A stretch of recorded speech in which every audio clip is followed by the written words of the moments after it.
na lang po ako saglit at sa akin huwag ka nang magalit, madali lang naman ako matuto. Kaya turuan mo na lang ako ng mga steps nyo. Turuan mo ko niyan, turuan mo ko niyan. Please, turuan mo ko niyan, turuan mo ko niyan. Okay, dun ka sa likod, dun ka sa likod. Dun sa likod at huwag ka malikot. Opo, turuan mo ko niyan, turuan mo ko niyan. Please, turuan mo ko niyan, turuan mo ko niyan. Okay, Please. dun ka sa likod, dun ka sa likod. Dun sa likod at huwag ka malikot. Relax ka lang at ituturo ko sa'yo. Basta't huwag ka lang sa akin ng gugulo. Ang kulit mo kasi pre kanina pa. Singas ka ng singas mula pa nung umpisa. Akala mo lang di kita napapansin.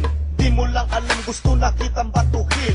Nagpa-practice kami dito, istorbo ka. Sasayaw pa naman kami sa time show, ano ka pa? Kung gusto mong matuto, dun ka sa likod. Sumabay ka lang sa amin para ikaw ay very good. Huwag mag-alala dahil simple lang ito. Handa ka na bang sumayaw ng ganito?